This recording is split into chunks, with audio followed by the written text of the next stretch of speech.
우리 삶은 광야입니다. 우리 삶이 광야라는 사실에 대해서 누구도 이견이 없습니다. 다 동의합니다. 우리 삶은 당연히 광야죠. 근데 우리 삶이 광야인 이유에 대해서는 많은 사람들이 헷갈려 합니다. 단지 자기의 인생에 고통이 있기 때문에 내 삶은 광야다라고 생각하는데 그것은 성경적으로 맞지 않습니다. 성경은 우리 삶이 광야라는 것까지는 우리와 같이 말하지만 그거는 우리의 고통의 그 이유가 있는 게 아니라 우리가 지금 믿음으로 가나안에 들어가라고 하는 요구를 받는데 우리 삶의 광야인 이유가 있다고 말합니다. 광야를 주신 이유는 고통 때문이 아닙니다. 고통을 위해서 광야를 주신 게 아니라 가나안을 믿음으로 들어가게 하시기 위해서 주신 겁니다. 그래서 우리 삶에 고통이 있냐 없냐는 사실은 하나도 중요한 게 아닙니다. 우리가 믿음으로 가나안으로 향해 들어가는 것, 그것이 가장 중요한 것이고 그것 때문에 우리 삶이 광야라고 설명을 하는 거죠. 결국에 고통이냐 아니냐가 기준이 아니고 지금 우리에게 뭐가 요구되고 있고 지금 우리가 어디를 향해 가고 있는가가 제일 중요한 기준이라는 겁니다. 무엇이 요구됩니까? 믿음이 요구되죠. 어디로 가라고 하시죠? 그 믿음을 가지고 가나안으로 가라는 것이 요구되죠. 그래서 우리 삶이 광야라는 겁니다. 근데 믿음은 언제나 현장에서 이루어집니다. 기도 시간에 혹은 상상력 속에서 내가 이런 상황이 되면 누구죠? 공산당이 나한테 총을 들이밀면 내가 믿음을 고백할 수 있을까? 이거는 믿음이 아니죠. 이런 상상은 믿음이 아닙니다. 믿음은 뭐냐면 언제나 현장에서 이루어집니다. 현장에서.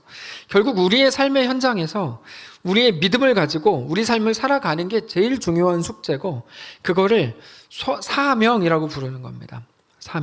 사명은 한국교회 안에서 상당히 지엽적이고 작은 공간 안에서 이루어지는 어떤 행위 정도로 취급되어 왔습니다. 사실은 사명을 그렇게 말하기에는 좀 부족함이 아주 많습니다. 사명은 그런 게 아니고 우리가 있는 그 자리에서 하나님을 소망하는 겁니다. 하나님을 바라보는 것이죠. 근데 엘리멜렉의 가정은 삶의 위기 앞에서 하나님이 소망이신 것을 놓고 세상을 소망 삼아 다른 길로 가보기로 했습니다. 그게 이제 모압 땅이었죠.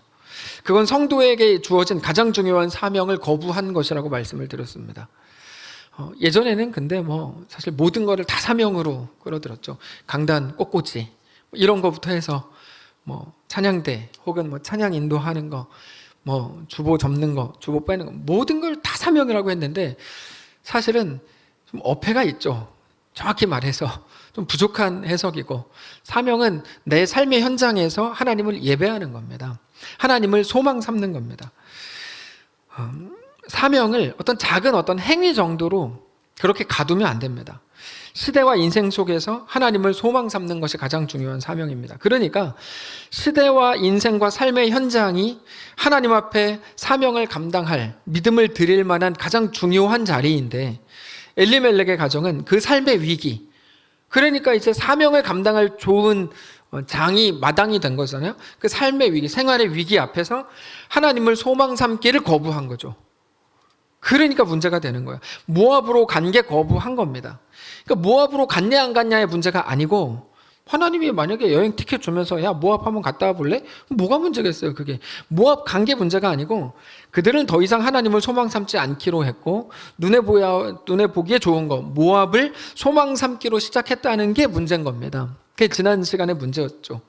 근데 거기는 단지 좋아 보였을 뿐이지 그 땅의 본질은 어떤 거였습니까? 생명을 삼키는 땅이고 죽음의 땅이었다고 말씀을 드렸죠. 하나님이 아닌 다른 것들을 소망 삼는 결과는 언제나 똑같습니다. 언제나 똑같습니다. 그 룻기에는 남편이 죽고 두 아들이 죽은 것으로 상징되어 표현되지만 그 죽음은 뭐죠? 생명이 끊어진 거죠. 생명이 끊어지는 것. 하나님을 소망 삼지 않고 눈에 보이는 소망을 따라가는 자들에게 생명이 끊어지는 것은 너무 당연한 결과입니다. 왜 그런가 하면 요한복음 15장에서 우리 지난주에 잠깐 나누었지만 나무에서 떨어진 가지는 열매를 맺을 수가 없죠. 생명이 공급되지 않기 때문입니다. 하나님과 멀어진 성도는 생명을 공급받을 가능성이 0%입니다. 그래서 열매를 맺을 수 없는 건 당연하고 생명을 공급받을 수조차 없는 거죠. 그게 지난주 그 시간에는 첫 번째 시간에 어떻게 나왔습니까? 남편이 죽고 두 아들이 죽은 것으로 상징되어 사건이 나온 것이지. 나온 것이지. 그건 이제 반말이고 나온 것이죠. 그겁니다. 그러니까 어떤 현상이 일어났냐 안 일어났냐, 진짜 남편이 죽었냐 안 죽었냐, 죽었습니다. 근데 우리 삶에서 남편이 죽냐 안 죽냐, 자식들이 죽냐 안 죽냐, 이거는 우리 기준이 되는 게 아니라고요. 이거랑 상관없이 하나님을 소망 삼는 거에서 세상을 소망 삼기 시작하면 생명에서 멀어지는 거는 너무 당연한 진리라는 거죠. 나오미는 그렇게 다 죽고, 남편 죽고 두 아들 다 죽었죠. 그 상황에서 자기 옆에 남은 며느리들에게 너희들도 너희의 신과 너희의 집을 찾아서 돌아가라, 이렇게 이제 말합니다. 오늘 본문에서. 근데 며느리들은 그럴 수 없습니다. 그러면서 의리를 지키죠. 오늘 본문은 사실 의리를 지키는 내용입니다. 그러자 나오미가 재차 나를 떠나라 다시 한번 말했고, 그 결과 오르바는 떠나고 룻은 남았다는 게 오늘 본문입니다. 그럼 여기서 오늘 설교는 약간 어렵거든요. 약간 어려우니까 좀 집중해서 들으셔야 돼요. 나오미는 왜 두 며느리를 떠나보내려고 그랬을까? 이게 첫 번째 질문입니다. 6절에 그 이유가 있습니다. 6절 보시면 그 여인이 모압 지방에서 여호와께서 자기 백성을 돌보시사 그들에게 양식을 주셨다함을 듣고 이에 두 며느리와 함께 일어나 모압 지방에서 돌아오려 하여, 한 소문을 들었기 때문입니다. 떠난 지 10년 만에 유대 땅에 다시 하나님이 복 주셔서 풍년이 됐다, 자기 양식을 주셨다니까 풍년이 들었겠죠. 농사가 잘 됐다라는 이야기를 들었기 때문입니다. 이게 왜 나쁜 거겠어요? 좋은 소문이죠. 소망이 생긴 거죠. 근데 나오미는 이 소문을 들었을 때 상처를 받았어요. 상처. 저것 때문이에요. 어떤 표현 때문이냐면 첫 번째 줄, 그 여인이, 나오미가 모압 지방에서 무슨 얘기를 듣습니까? 여호와께서 자기 백성을 돌보시사 그들에게 양식 주셨다는 것을 들었죠. 저기서 상처를 받았어요. 왜 그러냐면 그냥 흉년이 끝났다, 그냥 풍년이 됐다, 이런 어떤 팩트를 전에 들었을 텐데 그게 왜 상처가 되겠어요? 그러나 여호와께서 자기 백성을 돌보셨다는 그 말 때문에 상처가 되는 거죠. 왜요? 왜지? 내가 있을 때는 왜 은혜를 안 주시다가 이제 와서 하나님은 왜 저러지? 이게 이제 상처가 되는 거예요. 우리도 자주 경험해요. 왜지? 내 자식은 떨어졌는데 저 자식이라는 거는 저 집의 자식은 왜 붙었지? 이게 이제 우리 상처가 되거든요. 내 남편은 떨어졌는데 저 집의 남편은 왜 저렇게 되지? 가령 이런 것이 우리에게 상처가 되는 거죠. 내가 유대의 땅에 있을 때는 아무런 일도 안 일어나고 흉년만 내리다가 이건 뭐지? 예, 상처가 된 거예요. 하나님께 대한 큰 배신감이죠. 왜 이제 와서? 이제라는 건 무슨 말입니까? 남편 죽고 두 아들 다 죽었는데 내가 있을 때는 은혜를 왜 안 주고, 그랬다면 끔찍한 일이 내 삶에 안 일어났을 텐데 왜 이제 와서? 내가 멀리 떠나왔는데 여기서 남편 죽고 아들 다 죽었는데 하나님이 이제 와서 저러시는도 아니고 저러는 이유가 뭔가? 그리고 그렇다면 내가 있는 여기 이 땅 모압 땅에는 왜 은혜를 주지 않는가? 별 생각 다 했을 겁니다. 사람이 참 재밌는 게 원망을 할 때는 머리가 상당히 팍팍 돌아갑니다. 저분이 저렇게까지 머리가 좋았나? 그분이 원망할 때는요 머리가 막 엄청 잘 돌아가요. 막 있는 욕 없는 욕 막 다 하고 주변 사람들 막 하나님에 대해서 원망을 엄청 잘해요. 근데 감사에 대해서는 상당히 머리가 둔하거든요. 감사할 때는 기억도 못하고 생각도 못하고. 로마서 16장 19절에 완전히 반대죠. 선한 데 지혜롭고 악한 데 미련하라 그랬는데 우린 악한 데는 상당히 지혜롭고 선한 데 아주 그냥 미련하죠. 예. 악한 데, 원망할 때는 머리가 팍팍 돌아가고 막 촉이 좋아지고, 저는 촉이 한 번도 틀린 적이 없어요. 여러분 그 촉이 다 나쁜 데에서만 쓰이는 거 아세요? 하고 웃기고 있는 거죠. 나오미가 그랬을 겁니다. 그래서 나오미는 자기 고향으로 돌아가서 하나님께 대들고 따지다가 죽을 생각이었습니다. 그래서 두 며느리 보고 집에다 돌아가라 그랬습니다. 그리고는 혼자 돌아가서 하나님께 이제 대들고 따지려고. 이게 오늘 본문입니다. 근데 우리는 이 나오미가 어느 정도 이해가 됩니다. 상식적으로 생각할 때 여러분 상상을 한번 해보세요. 나오미가 모압으로 가기 전에 기도했을까요? 안 했을까요? 안 나오니까 모르죠. 내 상상을 해보시라고요. 나오미가 여러분 유대 땅에서 결혼해가지고 아들 둘 낳고 잘 살다가 모압 땅으로 가기 전에 기도했을까요? 안 했을까요? 100% 했죠. 안 했을 리가 없어요. 얼마나 했을까요? 최소 한 달 이상 했죠. 제 생각입니다. 맞을 겁니다. 기도 부탁했을까요? 안 했을까요? 했죠. 주변에 있는 5명 이상에게 기도 부탁을 하면서 이 기도를 20명 이상에게 전달하지 않으면 당신에게 이런 거 했겠죠. 분명히 했을 거야. 고민도 엄청 하고 한 달 넘게. 근데 하나님이 잘 생각해 보세요. 나오미가 기도했죠. 갈까요 말까요? 나오미는 갔습니다. 그건 무슨 말이죠? 하나님이 막았다는 거예요? 안 막았다는 거예요? 하나님 안 막았어요. 여러분, 나오미가요 모압 땅 갈 때 하나님은 안 막았다고요. 예. 그러면서 오히려 가라고 하시는구나 라고 하는 그런 사인과 그런 느낌이 분명히 있었을 거예요. 나오미에게. 우리가 다 똑같으니까. 그래서 모압으로 간 겁니다.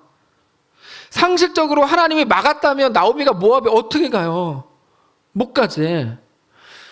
요나가 하나님이 니느웨 가라 그랬는데 다시스로 가려고 욥바로 내려가서 다시스로 가는 배를 탑니다. 하나님이 어떻게 하시죠? 요놈 그러면서 이렇게 싹 들어서 그물고기 뱃속에 넣어서 니느웨로 다시 보냅니다. 하나님 이렇게 하세요. 근데 나오미가 모압으로 갈 때 하나님이 막으셨다면 나오미는 죽었다 깨나도 모압 못 갑니다. 근데 하나님은 그래 가라 이렇게 하셨으니까 간 거예요. 네. 그러니까 나오미 입장에서 뭐라고 얘기할 수 있습니까? 그때 안 막아놓고 이제 와서 왜 이럽니까? 라고 따질 수 있는 거죠. 하나님이 막지 않으신 거는 암묵적인 동의 아닙니까? 허락하신 거 아닙니까? 나오미가 생각할 수 있습니다. 네. 그러니까 하나님의 10년 전에 막지 않으심이 나오미에게는 굉장히 큰 핑계가 될 수 있는 거예요. 누가 누구랑 결혼했습니다. 주변에서 막 다 말리는데 결혼했어요. 그리고 나서 10년 후에 막 땅을 치고 후회해요. 그러면서 이렇게 얘기해요. 내가 그때 기도했잖아요, 하나님. 네가 언제 기도했냐? 제가 그때 1분인가 뭐 기도하긴 했잖아요. 이렇게. 그러면은 하나님 책임이라고 이제 하는 거죠. 내가 저런 놈과 결혼한 건 하나님 책임입니다. 이게 이상한 생각 같으세요? 절대 그렇지 않습니다. 우리가 늘 하는 생각입니다. 내가 무언가를 하려고 그럴 때 하나님께 언제나 묻습니다. 우리는 언제나 묻습니다. 하나님께 묻지 않는 거는 조금 빼놓고 생각합시다. 하나님께 우리는 언제나 묻습니다. 그리고 나서 별 문제가 없는 것 같으면 일단 진행하죠. 이사 갈까요 말까요? 물어요. 뭐 좋은 습관인 것 같아요. 근데 그리고 진행해요. 그리고 나서 그 일에 문제가 생기면 하나님을 원망하죠. 그때 내가 기도하지 않았습니까? 하나님 다 듣지 않았습니까? 근데 이제 와서 왜 이러십니까? 따지죠. 기독교인들이 가장 많이 하는 핑계가 바로 이건데 하나님의 뜻입니다. 내가 그때 하나님의 뜻을 물었고 하나님께서 뭐 응답하셔서 막지 않으셔서 했지 않았습니까? 다 자기가 결정해놓고 하나님의 뜻이 자기를 그렇게 이끌었다고 생각하는 거야. 얼마 전에 어떤 분과 대화를 하는데 1시간 넘게 대화했던 것 같은데 그분이 서울에서 사역하는 분입니다. 그분이 이렇게 말해요. 하나님이 내 상황과 환경을 가장 잘 아시지 않습니까? 그러니까 하나님이 이끌어 가시는 대로 가는 내 삶이 하나님의 뜻인 것을 믿습니다. 말은 그럴듯하게 해놓고 다 자기가 결정해. 다 지가 결정해요. 이렇게 얘기해요. 저는 사역하시는 분인데 저는 애가 많아서 돈을 많이 받아야 됩니다. 시골 교회는 돈 못 주잖아요. 교육 때문에 서울을 떠날 수 없습니다. 뭐 이런 얘기들이에요.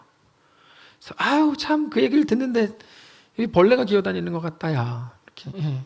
그래놓고 마지막에는 꼭 하나님의 뜻을 얘기해요. 참 웃기죠. 사람들 너무 재미있어요. 다 자기 생각대로 자기 상황에 맞춰서 결정해놓고 다 하나님 때문에 그렇게 했대. 현대판 나오미. 근데 나오미가 내가 모압에 가겠다 그럴 때 하나님이 안 막았잖아요. 그래놓고 이제 와서 뭐를 잘했느니 잘못했느니 나한테 뒤집어 씌웁니까? 이게 나오미의 불만인데 이거는 나오미만의 생각이 아니고 우리의 생각이기도 하고 예수님도 이것과 굉장히 비슷한 비유를 하십니다. 누가복음 15장입니다. 누가복음 15장. 누가복음 15장에는 뭐가 나오죠? 탕자의 비유가 나옵니다. 탕자의 비유. 전문 용어로 이제 돌아온 탕자, 돌탕.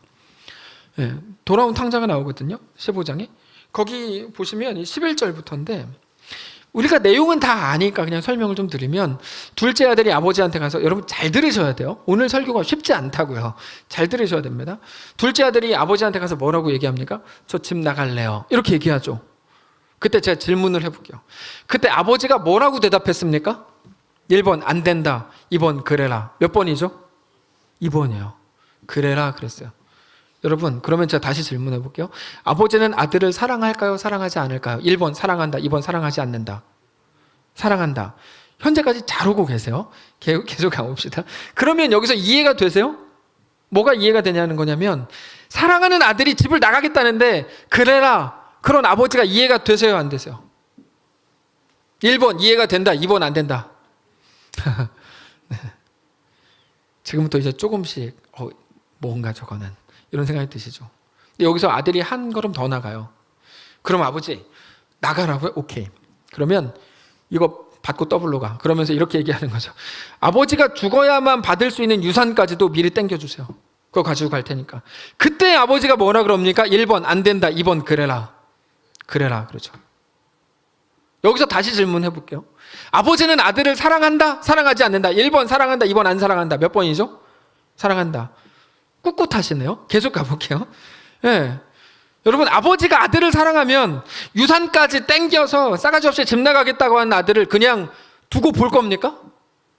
저는 아들이 없는데요. 그 말이 아니잖아요, 지금. 생각해 보세요. 이게 둘이 어울리냐고요. 잘 오고 계세요. 자, 아버지가 아들을 사랑하는데 아들이 아버지 유산을 땡겨서 집 나가겠다는데 아버지가 그래라래요. 이게 뭐냐고 이게. 이거 이상하지 않습니까? 이상하죠. 성경을 몇 번을 읽으셨길래 이걸 아직도 이상하다고 못 느끼신 거예요. 네? 계속 가볼까요? 아버지는 아들을 누구보다도 사랑합니다. 어떻게 아냐면 근거가 있어요. 나중에 아들을 돌아오는 모습을 보면서 달려가서 와락 앉는 모습을 보면 아무 조건 없이 받아주는 걸 보면 아들을 엄청 사랑하는 게 분명해요. 그러니까 이게 이해가 안 되는 거예요. 아들을 사랑하는데 아들을 집 나가겠다 그럴 때 나가라. 우리 같으면 막 두드려 패서라도 못 나가게 하죠. 여기서 말하는 우리 같으면 뭐 박동환 사님 같으면 두드려 패서라도 못 나가게 하겠죠. 예. 근데 나가라. 우리는 뭐 집 나가겠다고 안 하는데도 두드려 패는데, 그러니까 집 나가겠다 그러면 막 두드려 패서 막 안 된다 그러죠. 근데 아버지는 나가라. 유산도 땡겨줄 겁니까? 땡겨라. 준다. 가지고 가라. 이게 이해가 안 됩니다. 뭐가 이해가 안 되냐면 아들을 사랑하는 마음과 나가도 좋다라고 허락하는 그 두 가지가 묶일 수가 없는 거예요. 우리 상식으로는 두 개가 안 묶여, 대척점이 됩니다. 그래서 이해가 안 되는 겁니다. 그래서 오늘 본문이 나오미도 똑같아요. 나오미도 10년 전에 모압 갈래요. 하나님 뭐라 그러셨어요? 그래라 그러셨거든요. 안 된다고 안 하시고 그래라 그랬거든요. 그래서 나오미가 그렇게 불평불만하는 거예요. 오늘 본문에서. 오늘 본문을 통해서 하나님이 어떤 분인지 우리가 정확히 깨달아야 합니다. 여기까지 처음부터 다시 정리하면 우리 삶은 광야다. 고통이라서 광야가 아니라 가나안으로 믿음으로 들어가라는 요구를 받기 때문에 광야다. 근데 가나안으로 가는 건 믿음으로 가는 거다. 어떤 믿음? 하나님을 믿는 믿음이다. 어떤 하나님이신 것을 믿어야 되느냐? 거기서부터가 이제 오늘 시작입니다. 그렇게 둘째가 나가고 집을 나갔습니다. 어떻게 됐죠? 모든 재산을 허랑방탕하게 다 허비하고 나서 먹을 게 없었죠. 돼지 주염 열매조차 주는 이가 없었습니다. 그때 무슨 생각을 합니까? 탕자가 비로소 아버지의 집을 생각합니다. 아버지의 집.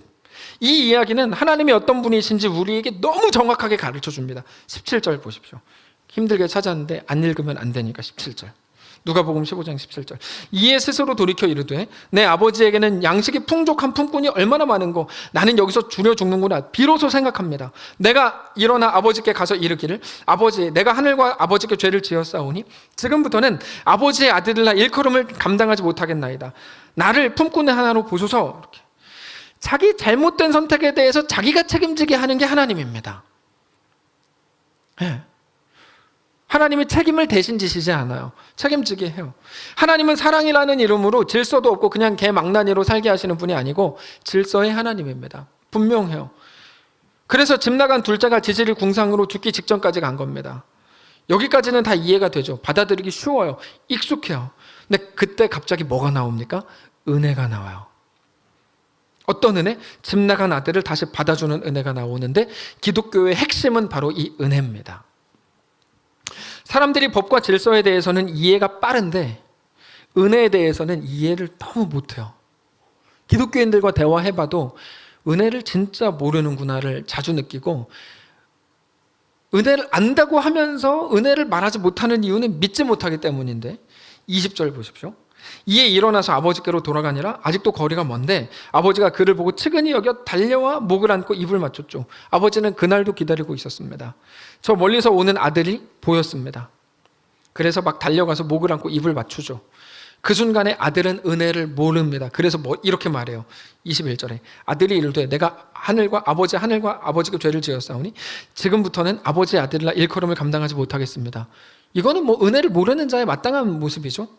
그러나 아버지는 어떻게 합니까? 종들을 불러서 좋은 옷 입히고 손에 가락지 끼우고 발에 신신 끼고 온 동네 사람들을 다 불러서 송아지를 잡죠. 동네 잔치를 벌여가지고 이 아들이 살아 돌아온 아들을 다 선포합니다. 우리로서는 이게 이해가 안 되죠. 그럴 거면 처음부터 보내질 말지. 이게 이제 우리 생각입니다. 우리 상식에 아들을 사랑하면 아들을 아프게 하지 말아야 되는데 그걸 미리 막아야 되니까. 근데 아버지는 왜 안 막았는가? 이 사랑과 허락이 어울리지 않는 거죠. 제가 질문을 해볼게요. 다시. 우리가 사랑하면 아프지 않게 해야 된다고 생각하는데 그 이유가 뭡니까? 그 이유는 단순합니다. 아들을 아프게 하는 게 아버지의 능력보다 크면, 그래서 아들이 아플 때 아버지가 할 수 있는 게 아무것도 없으면 안 되니까 미리 막는 겁니다. 아주 잘하는 겁니다. 사람은 자기가 할 수 있는 거에 따라서 허용의 폭이 결정됩니다. 예를 들어서 아버지가 수영 선수 조오련이에요. 박태환이에요. 그러면은 아들이 물가에 뛰노는 거 놀아라 이렇게 하죠. 물가에 뛰놀다가 물에 빠지면 건져오면 되니까. 근데 우리 집은 아예 풀장 자체를 안 가고 1km 근방에 가까이도 가지도 않아요. 제가 물을 너무 무서워하거든요. 애들이 물에 빠지면 저는 구해줄 자신이 없어요. 같이 죽을 자신은 있는데 구해줄 자신이 없어요. 풀장에 못 가요. 그게 우리의 한계입니다. 근데 하나님은 그렇게 하지 않으시고 허락을 하시죠. 왜요? 하나님은 그것보다, 그 어떤 것보다 크시기 때문입니다. 그래서 하나님은 우리에게 어떤 것이라도 허용을 하십니다. 왜 모압 가게 놔뒀냐고요? 왜 그 집 나가게 놔뒀냐고요? 하나님은 그것보다 크십니다. 그래서 허용을 하십니다. 그러면서도 로마서 8장에서 분명하게 이렇게 말씀하세요. 그러나 그 어떤 것도 우리를 향한 하나님의 사랑에서 끊을 수가 없다고 말해요. 그 어떤 것보다 하나님이 더 크다는 말이죠. 이것이 하나님이 우리에게 모든 것을 허용하시는 이유입니다. 하나님은 그것보다 크니까. 자, 나오미가 모압에 가려 그럴 때 하나님이 허락하신 이유는 뭘까요? 그것보다 크시기 때문입니다. 크다는 말은 뭘까요?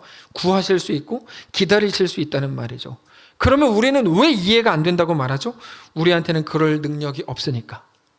구할 수 없으니까. 기다릴 자신도 없으니까. 그래서 못 가게 막는 거예요. 근데 한계가 분명한 우리로서는 못 가게 막는 게 잘하는 겁니다. 우리가 교육이라는 이름으로 아이들을 제한하죠. 아이들은 그게 불만입니다. 왜 이것도 못하게 하고 저것도 못하게 하고 내가 결정하게 하지 않아요? 근데 부모가 책임져 못 질 일을 허락하면 못난 부모죠. 그러면 안 됩니다. 내 능력이 여기까지니까 너를 여기까지만 이렇게 허용하는 거야 라고 얘기해야죠. 그게 잘하는 겁니다. 부모의 능력만큼 제한하고 아이들을 보호하는 게 좋은 부모죠. 좋은 부모는 책임질 수 있는 것까지 한계를 두니까. 그래서 하나님은 허용을 하십니다. 왜요?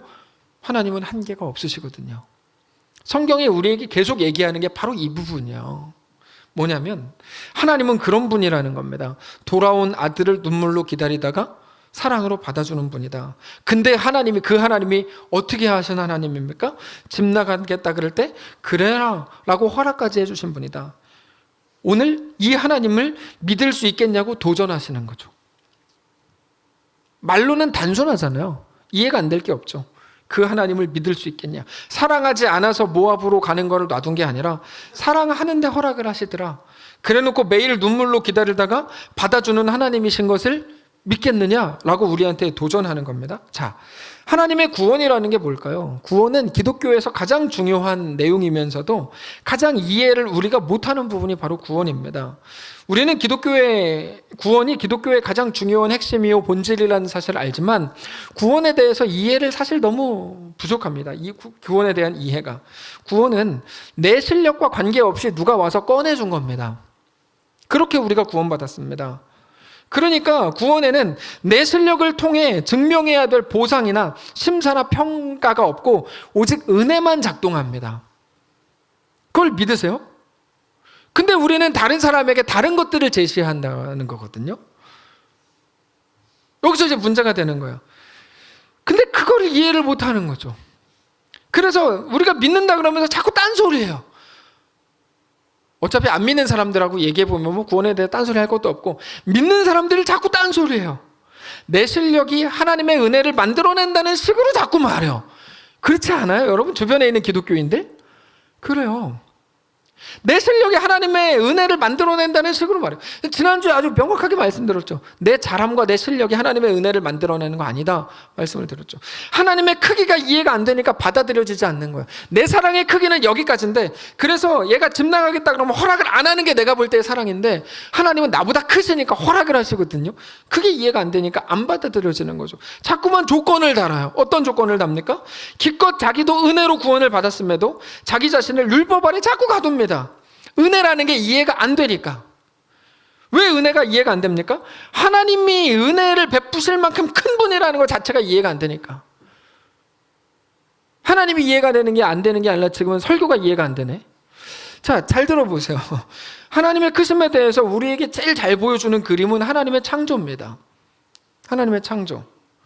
사실 이 부분은 오후 예배 설교였는데 코로나 때문에 오후 예배를 못 드리니까 지금 설명을 드리겠습니다. 그러니까 1부, 2부 예배 때 성도들 표정을 보니까 아니 오전 예배도 긴데 오후 예배 것까지 하시려고요? 그래서 그럼요. 이렇게 했죠. 근데 나중에 또 할 겁니다. 자, 하나님의 창조가 어떤 의미인 줄 아세요? 우리는 자연을 보면서 늘 압도되죠. 뭐 그랜드 캐니언 뭐 이런 거, 바다, 일출, 일몰 이런 거 보면 늘 경이롭잖아요. 하나님이 만드신 세상이 그만큼 크기 때문이고 동시에 우리는 그만큼 작기 때문에 놀랍니다. 당장 깊은 바닷속에 들어가면 우리가 알지 못하는 괴물들이 삽니다. 그거 아세요? 아시죠? 깊은 바닷속에 괴물이 살아요. 비웃지 마세요. 진짜 괴물이 살아요. 물이 심해요. 그런 거잖아요. 물고기 깊은 곳에 사는 바다. 괴물이죠, 뭐. 그 다음에 거기 눈으로 덮인 만년설 이런 데 가면 또 괴물이 살 겁니다. 아마. 우리는 모를 뿐이죠. 그래서 외계인이 있냐 없냐를 기독교 안에서 막 토론하는 거는 굉장히 바보들의 얘기입니다. 알지도 못하는 얘기를 뭐로 얘기하고 있어요. 진짜 바보들끼리 하는 소리들이에요. 그러니까 외계인이 있냐 없냐, UFO, 그럼 아유 바보들이구나. 옆에 가서 노는 게 낫습니다. 알지도 못하는 거는 얘기할 필요가 없거든요. 네. 우리가 모든 동물들을 다 안다고요? 아직 인류에게 발견도 안 된 짐승이 한두 가지가 아닐 겁니다.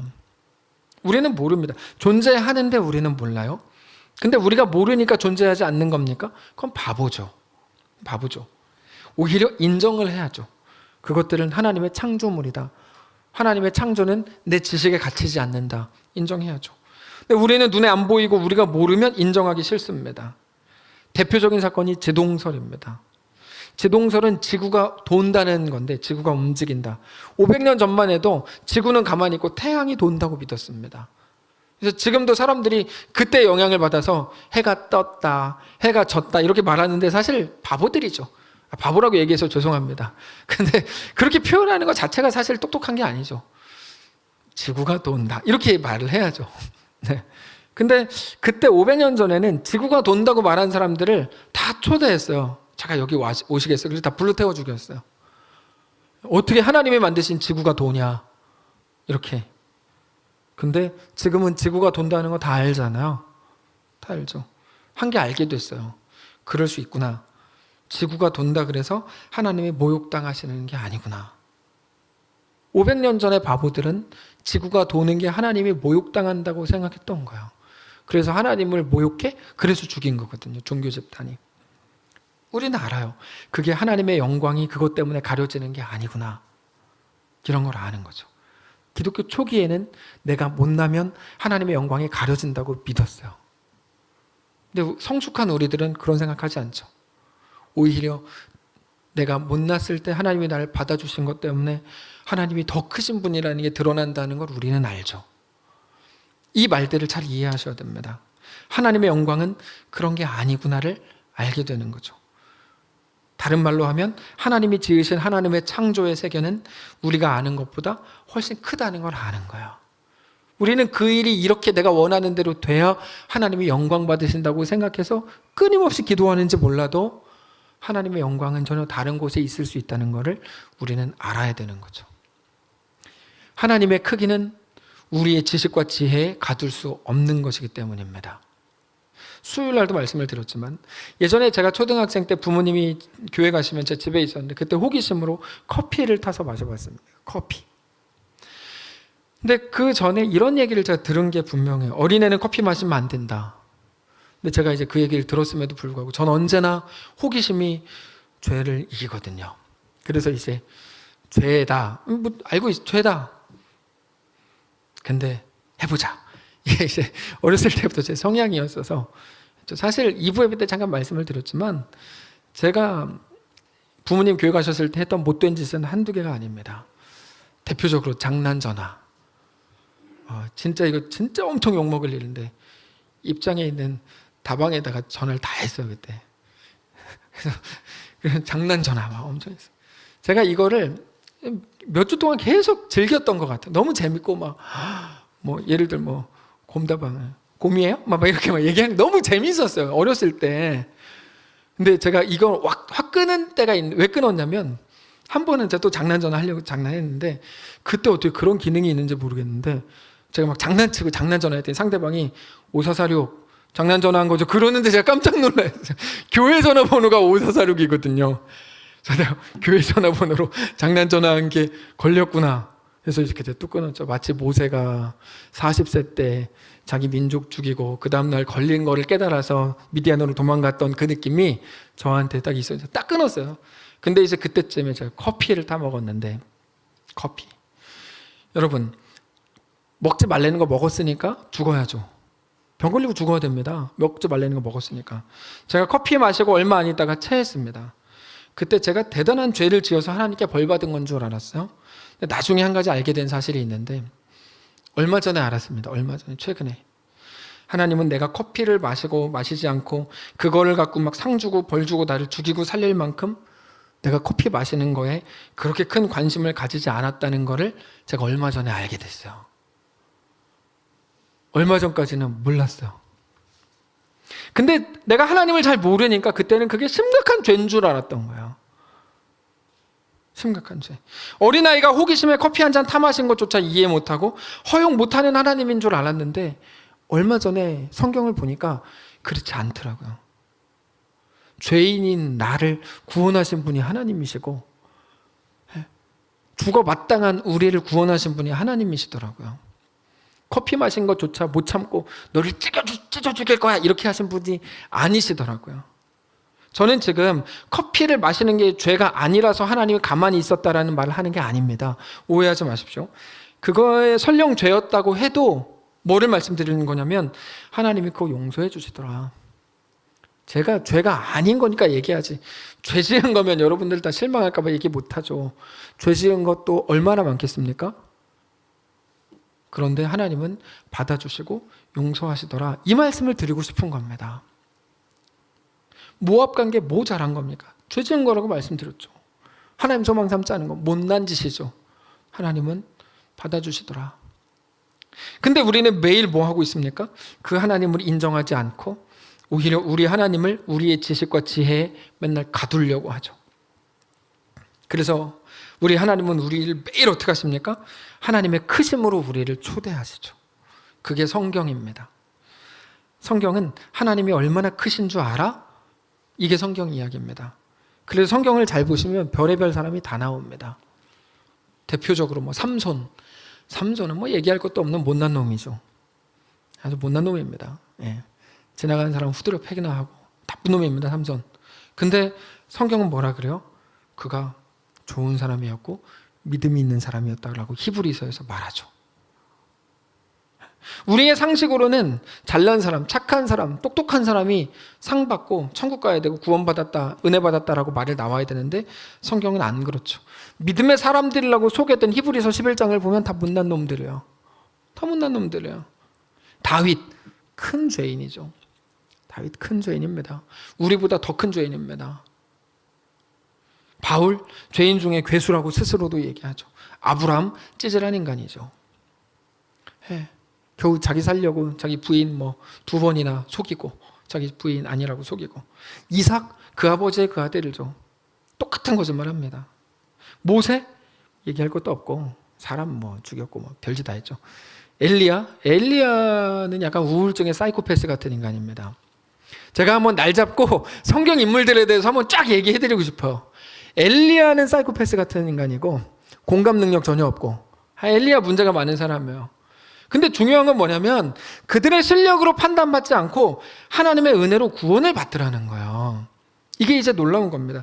그래서 성경을 정직하게 읽으면 언제나 우리 생각이 깨집니다. 깨져요. 내가 알고 있었던 것과 다르네? 성경은 다르게 말하네? 이걸 매일 느껴요. 이런 게 보입니다. 근데 여러분, 그게 하나님의 크심이에요. 하나님이 겨우 우리의 크기에 갇혀 계시겠어요? 우리 오름에 갇혀 계시겠어요? 안 그래요. 하나님은 심지어 한편 강도까지 받으신대요. 무슨 말을 더 할 수 있습니까? 우리가 설명할 길이 없죠. 설명할 길이 없죠. 다만 하나님의 창조는, 하나님의 크기는 말할 수 없이 크다, 이렇게 설명할 수밖에 없죠. 하나님의 세계는 그만큼 큽니다. 우리 머리와 지식과 방식과 우리의 것으로 제한할 수 있지 않습니다. 그래서 어떻게 하라는 겁니까? 오늘 그 하나님을 믿는 믿음으로 우리에게 주어진 삶을 살아보라는 거죠. 제발 우리의 지식과 우리의 오름에 매이지 말라는 거죠. 네. 어떤 믿음? 그런 나도 받으신다는 믿음이죠. 그러므로 죄 지어도 된다가 아닙니다. 이 구분은 쉽습니다. 어차피 다 받아주셨다고 하니까 뭐 마음대로 막 살아도 되겠네? 이렇게 말하는 거는, 이거는 부족한 말입니다. 왜냐하면 돌아온 아들이 아니라 돌아오기 전에 탕자가 되겠다는 건데, 돌아오기 전에 탕자는 돼지 주염 열매조차 주는 데가 없어서 몇 달 동안 굶은 사람이거든요. 그때가 되겠다는 거니까 굉장히 부족한 거죠. 나오미도 돌아온 나오미가 아니라 돌아오기 전에 뭐 남편 죽고 두 아들 죽는 그 상황으로 돌아가겠다? 굉장히 부족한 거죠. 네. 근데 제가 예언을 하고 장담을 하겠는데, 여러분들이 만약에 하나님께 내가 다시 모압으로 가겠습니다, 그럼 하나님 또 어떻게 하실까요? 그래라, 이렇게 하실 거예요. 100%예요. 100%. 그래라. 제가 다시 유산 땡겨주세요, 나갈 테니까. 그럼 하나님은 그래라, 이렇게 하실 거예요. 대신 거기 가가지고 남편 죽고 두 아들 죽고 모든 거 다 잃어버리고 돼지 주염 열매도 못 먹어서 몇 달씩 꼭 굶다가 돌아오시겠죠. 예, 근데 그래라, 이렇게 하실 거예요. 그럴 수는 없습니다. 시간이 지나 보니까 하나님에 대해서 알게 되더라. 근데 하나님은 그것보다 크신 분이더라, 이 말을 하는 겁니다. 성경은 계속해서 우리에게 그 한 가지를 말해줍니다. 하나님은 내 못남까지도 다 담으시더라. 나는 그게 아니면 안 된다고 생각했는데 아니더라. 내 못남을 못 참아서 벌 주고 심지어 찢어 죽이는 하나님인 줄 알았는데, 내 못남을 못 참는 거는 하나님이 아니라 나 자신이더라. 그래서 오늘 이 그림을 보여주시는 겁니다. 나오미에게 모압을 허락하시더라. 그리고 나서 은혜를 주실 수 있는 분도 하나님이시더라. 모압까지 가면 죽는 건 줄 알았는데 하나님은 거기서도 함께 계시더라. 그러니까 모압 가도 되겠네요. 이건 바보 같은 말이니까 할 필요도 없다고 말씀을 드렸죠. 거기 갔던 그도 받으시더라. 하나님은 그것보다 크시더라. 근데 하나님에 대한 온전한 이해와 인정이 우리의 믿음이 되고 용기가 되고 담대함이 되더라. 성경이 오늘 우리에게 그것을 도전하시는 겁니다. 그 하나님을 믿을 수 있겠는가? 라고 도전하시는 거죠. 영상을 잠깐 볼까요? 강신일이라는 유명한 배우입니다. 동sun교회 장로님이십니다. 저분이 1년 전인가에 그 본인 교회에서 사순절 때 특송을 하신 거예요. 잠깐 한번. 근데 저거 보면서 제가 깜짝 놀랐는데 멘트가 너무 놀라워서 깜짝 놀랐어요. 한번 보겠습니다. 주의 사랑 언제나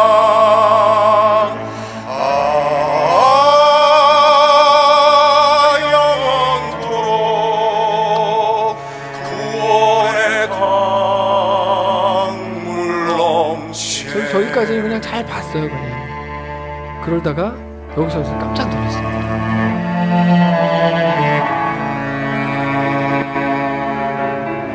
사랑 안에서 당신의 부드러운 음성이 내 침묵 속으로 울려 퍼지며 나를 찾습니다. 수찬탄 은총으로 나를 휘감습니다. 당신의 부르심에 아련한 목소리로 나 대답합니다. 여기 있습니다 하고, 난 당신의 아들임의 죽음을 통해 태어난 하나님의 아들, 나 위에 마련하신 당신 은총 속에서 한없는 평안을 누립니다.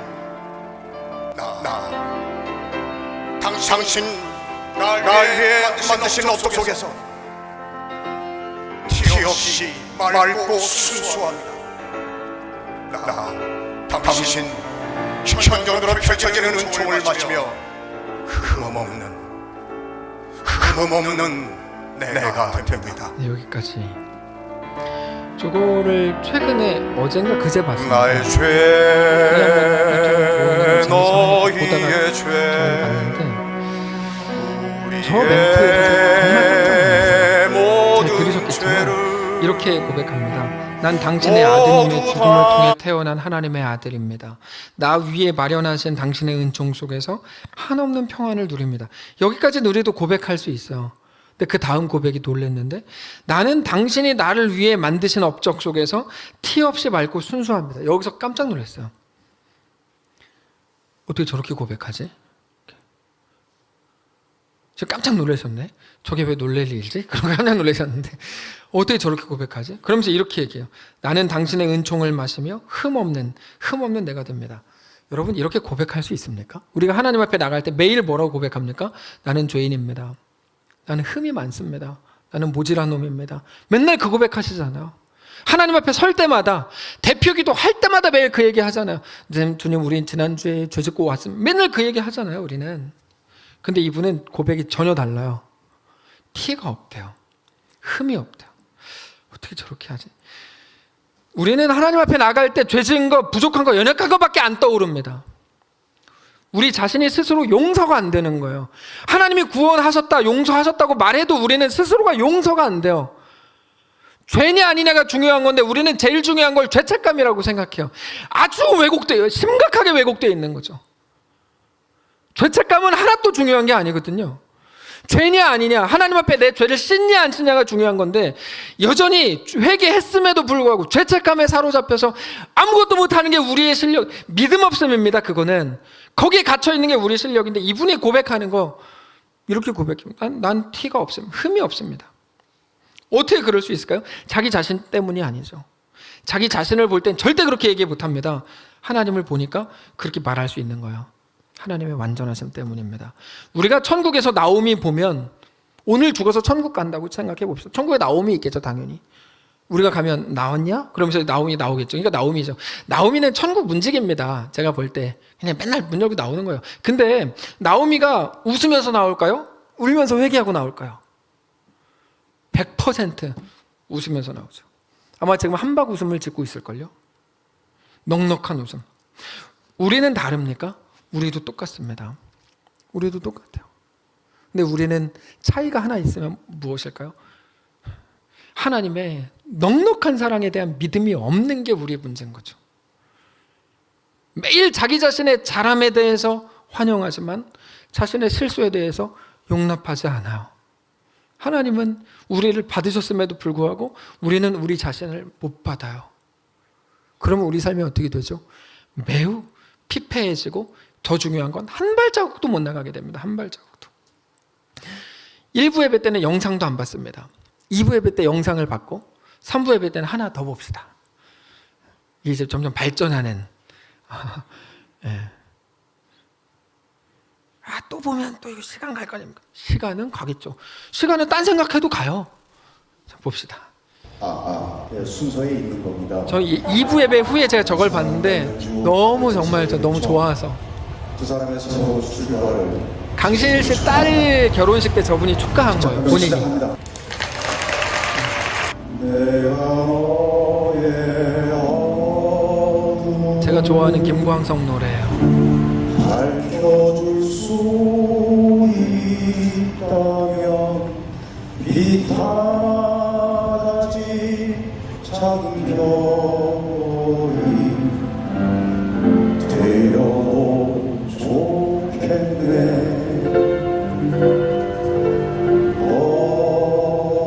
가는 길마다 함께 다니며 너의 길을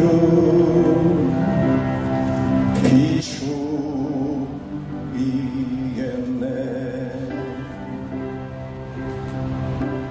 내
세상 가장 사랑스러운 표정으로 서로를 뜻뜻이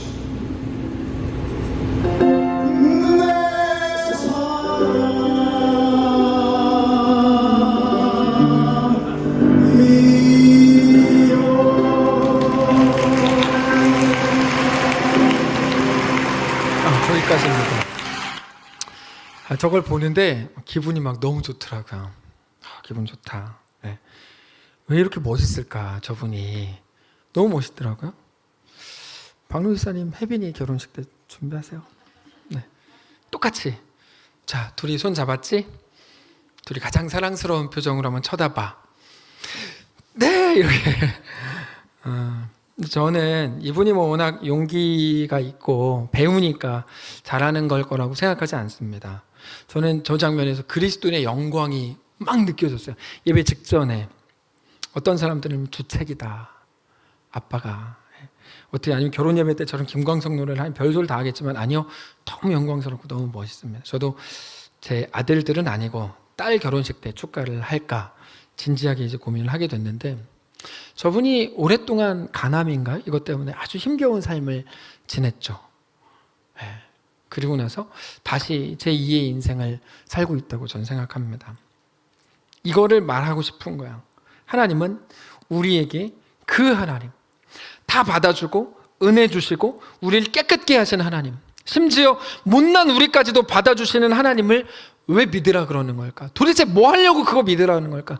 여러분, 교육적으로 이상하잖아요. 잘하면 상 주고 못하면 벌 줘, 이거를 얘기해야 되는 거 아닙니까? 근데 하나님은 성경을 통해 그렇게 말하지 않아요. 그건 사람들이 하는 말이지. 하나님은 뭐를 말합니까? 못난 너까지, 죄 지은 너까지 받아주는 하나님이라면서 그 하나님을 오늘 믿으래요. 왜 믿으라 그럽니까?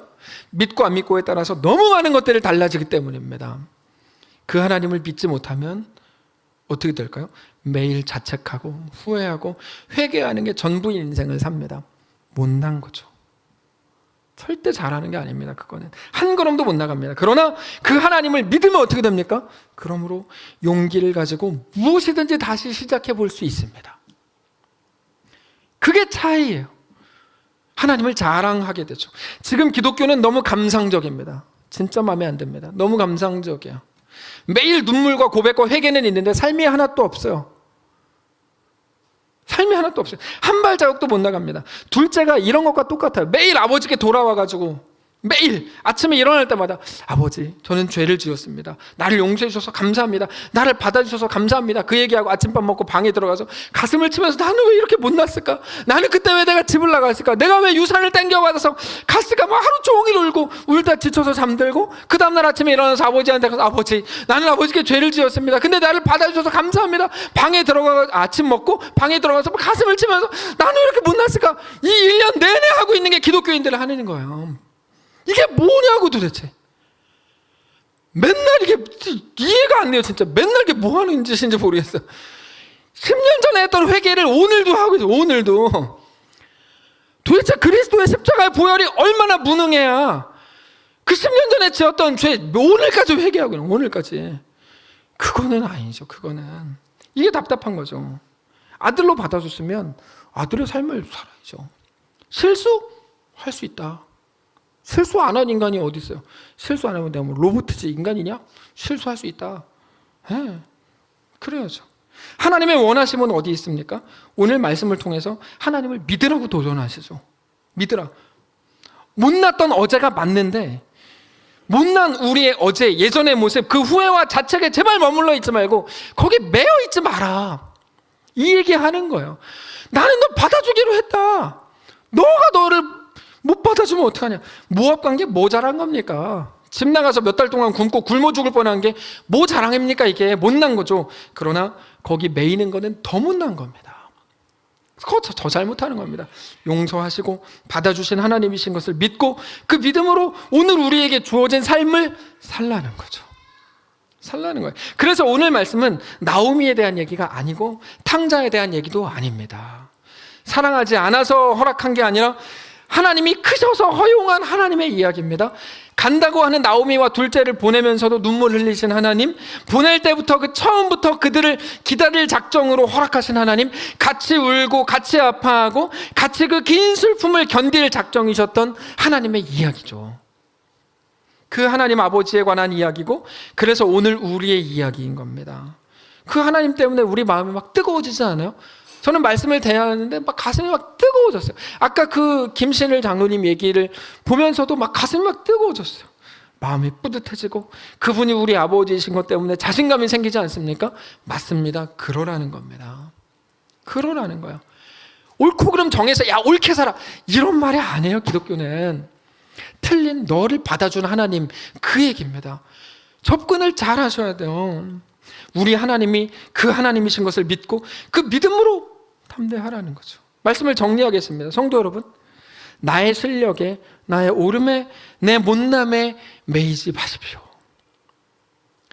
구원에는 있지도 않은 평가, 보상, 심사, 이런 거에 매이지 마시고 오직 그리스도 예수의 보혈로 인해 흠없는 가장 완전한 주의 자녀가 된 것을 진짜로 믿으심으로 이미 나의 어떤 것도 품으시고 용납하신 우리 하나님을 믿음으로 담대하게 오늘을 살아가시는 거룩한 성도들이시기를 주님 이름으로 축복합니다.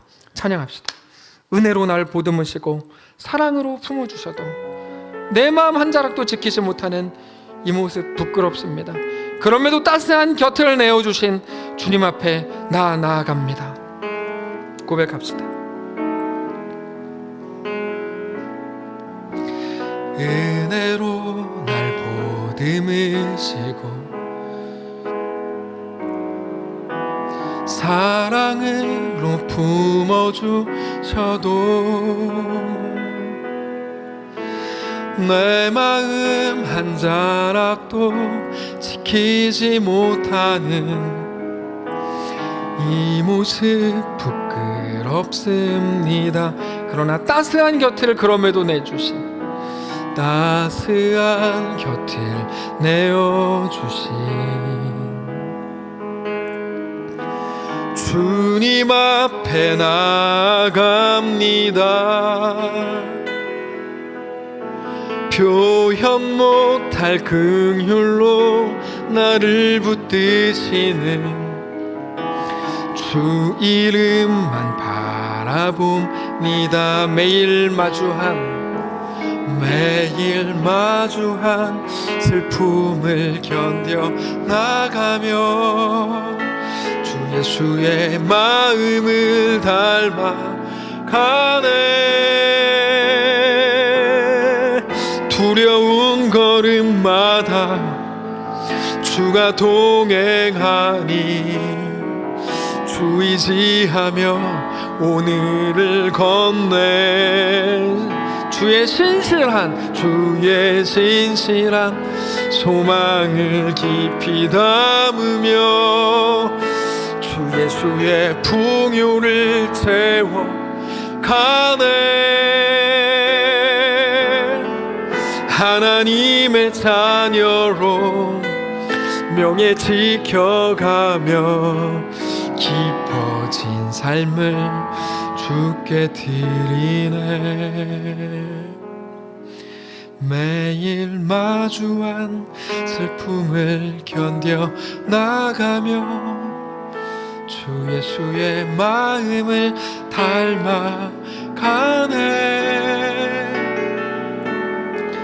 주는 걸음마다 주가 동행하니 주 의지하며 오늘을 건네. 주의 신실한 소망을 깊이 담으며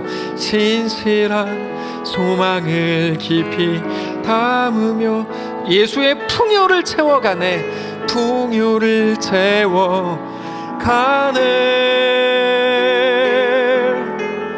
하나님의 자녀 명예 지켜가며 깊어진 삶을 주께 드리네. 하나님, 이렇게 깊어지고 싶습니다. 하나님의 깊이를 담고 싶습니다. 그냥 보이는 대로 말하고 보이는 대로 판단하는 거 이제 멈추고 그 하나님의 깊으심, 주 예수의 놀라운 풍요를 우리도 넉넉히 채워가고 싶습니다. 나를 용서하시고 받아주신 하나님의 사랑이 얼마나 큰 건지 우리의 매일 조금만 생각해도 우리는 다 느낍니다. 그 따뜻함, 그 느낌, 그 믿음으로 우리의 삶을 살고 싶습니다. 하나님 우리와 함께 하옵소서. 너무나 작았던 우리를 불쌍히 여겨주시고 하나님의 창조로의 초대, 그 초대를 기억하며 우리 앞에 일어나는 모든 일 속에서 하나님의 자녀로 넉넉하게 풍요롭게 그렇게 살아내기를 원합니다. 우리와 함께 하옵소서. 주의 사랑하는 모든 자녀들, 이번 한 주도 어쩔 수 없는 자신의 자금 때문에 고민하고 아파하다가 여기까지 왔습니다. 하나님의 은혜가 필요합니다. 은혜를 주시고 넉넉함을 주셔서 주 예수의 사람으로 승리하게 하옵소서. 주님을 사랑합니다. 감사드리며 예수님의 이름으로 기도합니다. 아멘. 자, 이 찬양 다시 한번 찬양하면서 준비하신 힘을 하나님 앞에 드리겠습니다. 여성 집사님들께서 헌금위원으로 헌신하시면 되겠습니다. 은혜로 나를 보듬으시고 은혜로 날 보듬으시고 사랑으로 품어주셔도 사랑으로 품어주셔도 내 마음 한 자락도 지키지 못하는 이 모습 부끄럽습니다. 따스한 곁을 내어주신 따스한 곁을 내어주신 주님 앞에 나아갑니다. 표현 못할 긍휼로 나를 붙드시는 그 이름, 그냥 남자 집사님들이 하시겠습니다.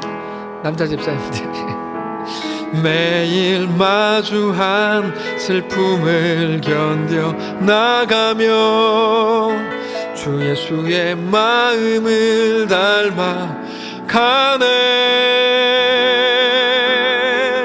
두려운 걸음마다 주가 동행하니 주 의지하며 오늘을 건네. 주의 진실한 소망을 깊이 담으며 주 예수의 풍요를 채워 가네.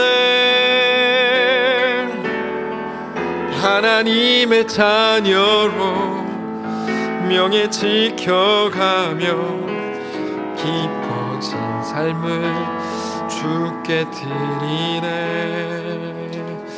한번 기도하겠습니다. 하나님, 우리에게 믿음 주셔서 감사합니다. 믿음이 없이는 하나님 앞에 우리 가진 어떤 것들을 드릴 수 없습니다. 예물은 진짜 현실이기 때문입니다. 하나님, 우리에게 믿음을 더하여 주셔서 이 땅을 살아가는 동안에 하나님이 어떤 분인지, 얼마나 큰 분인지, 우리조차 받아줄 수 없는 우리를 받으신 하나님의 광대하심과 은혜 앞에 깜짝 놀라게 하시고, 이번 한 주 살아가는 동안에 하나님으로 인한 따뜻함과 행복이 우리 가운데 완전히 넘쳐날 수 있도록 하나님 인도하여 주옵소서. 주님께 예물을 드리게 하시니 감사합니다. 이 믿음을 따라 우리의 삶을 돌보시고 붙드셔서 하나님의 놀라운 나라 위에 사용되는 인생들 다 될 수 있도록 인도하시고, 특별히 이번 주 수능인데 하나님 아이들에게 지혜와 꿈과 비전과 주님의 마음을 허락하셔서 잘 감당하고 그 속에서 하나님의 놀라운 은혜를 맛보는 귀한 한 주 될 수 있도록 인도하여 주옵소서. 1년을 하루같이, 3년을, 6년과 12년을 하루같이 이번 시험을 앞두고 준비해온 사랑하는 모든 자녀들에게 말할 수 없는 하나님의 은혜와 복으로 더하시고 하나님의 채우시는 역사가 충만하도록 하나님 은혜를 더하여 주옵소서. 이번 한 주 우리가 또 살아갈 때 주님의 역사로 넘쳐나게 하시고 다음 주에 모여서 예배할 때 하나님으로 인한 감격과 기쁨과 고백들이 넘쳐나는 귀한 삶이 되도록 함께 하시옵소서. 감사드리며 살아계신 예수님의 이름으로 기도합니다. 아멘. 이제는 우리 구주 예수 그리스도의 은혜와 하나님 아버지의 다함없는 사랑과 성령의 교통인도 역사 위로 함께 하신 은사가 이 시간 주를 바라보며 예수로 얻게 된 새 생명, 하나님의 은혜로 갖게 된 우리의 새 인생, 그 행복과 기쁨을 누리며 살아가기를 소원하는 사랑하는 모든 성도들 머리머리 위에, 그들의 가정 위에, 사랑하는 교회 위에 이제로부터 영원까지 함께 계실지어다. 아멘.